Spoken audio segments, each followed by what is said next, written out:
एक और बड़ी खबर बता देते हैं दर्शकों को। आरसीईपी देशों के साथ चीन का व्यापार 7.5% बढ़ा है। अकेले जुलाई में आरसीईपी देशों के साथ व्यापार 18.8% तक बढ़ा है। आरसीईपी देशों के साथ चीनी कारोबार $173 बिलियन का हो गया है। ऑस्ट्रेलिया समेत 15 देश आरसीईपी समूह के मेंबर हैं।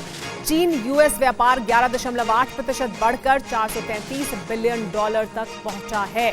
तो दुनिया के साथ जो ये तमाम देश हैं, इनके साथ चीन का जो व्यापार है वो किस तरह से बढ़ा है, खास तौर पर जुलाई के महीने का ये आंकड़े हमने आपको बताए कि उसमें भी ये व्यापार बढ़ा है। तो ऐसा नहीं है कि चीन का जो प्रभाव है वो कम हो रहा है, वो बढ़ रहा है। एक तरफ वो इन छोटे देशों को अपने जाल में फंसाता है तो वहीं दूसरी तरफ अपने व्यापार को बढ़ाता है।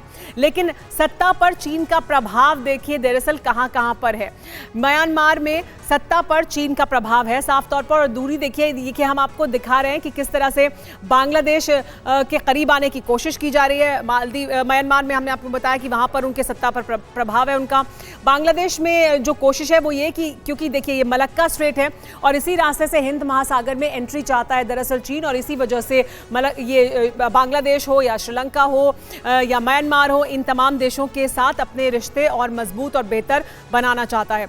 बांग्लादेश के करीब आने की इस वक्त तेजी से कोशिशें की जा रही हैं। बांग्लादेश वो देश जिसे इस वक्त मदद की जरूरत है। देखिए चीन को यहां से अगर बताएं आपको, चीन को अगर बांग्लादेश में पोर्ट मिला तो भारत को बड़ा खतरा हो सकता है, क्योंकि मलक्का स्ट्रेट का फिर वो इस्तेमाल करेगा और वो उस जगह से, उस रास्ते से एंट्री बहुत समय से चाहता है। बंगाल की खाड़ी में भी आधिपत्य जमाने की फिर वो कोशिश करेगा अगर वो श्रीलंका की तरह का ही कोई सौदा या डील बांग्लादेश के साथ करता है।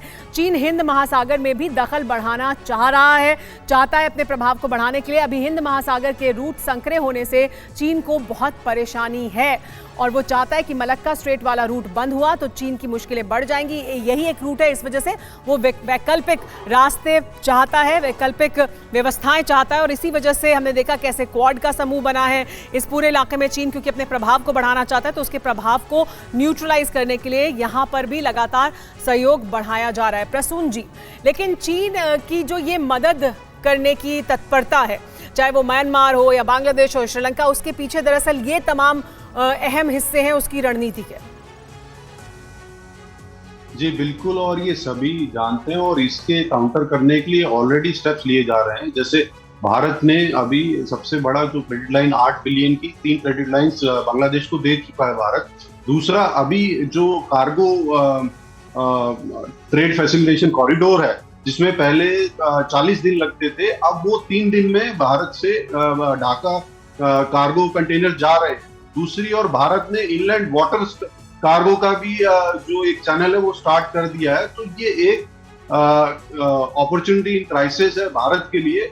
और एक सबसे बड़ा जो डिस्कशन अभी हो रहा है कि क्या भारत और बांग्लादेश इंडियन रुपए में ट्रेड कर सकते हैं क्या, उससे दोनों के ही फॉरेन रिजर्व्स बचेंगे। और अगर भारत रशिया से जो तेल का जो भी ट्रेड करना चाह रहा है भारत के रास्ते, क्या हम बांग्लादेश को वो तेल सप्लाई कर सकते हैं। जो प्रोजेक्ट 90% कंप्लीट हो चुका है जो पाइपलाइन का, और उससे बांग्लादेश तकरीबन 2200 टन तेल इंपोर्ट करता है मंथली बेसिस पे।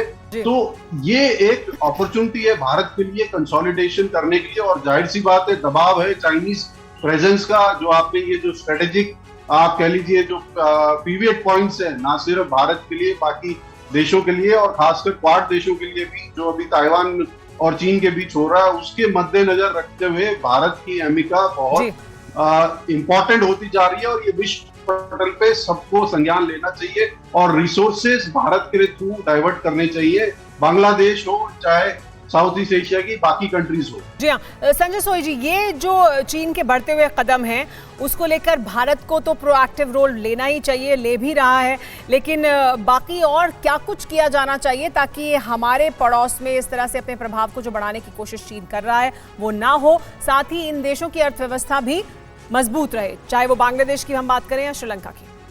नहीं, बिल्कुल सुमेरा जी, प्रसून जी ने जो कहा है बिल्कुल सही बात है। मैं पूरी तरह से सहमत हूँ, क्योंकि भारत को अपनी सुरक्षा के लिए बड़ा जरूरी है कि जो आसपास के जितने देश हैं उनको भारत अपने साथ रखे। और जैसा हम देख रहे हैं अभी, बहुत अच्छी बात है कि श्रीलंका की मदद में भारत खुल के सामने आया है। बांग्लादेश में तरह तरह की मदद की जा रही है और आज हमारे बड़े अच्छे संबंध हैं बांग्लादेश के साथ।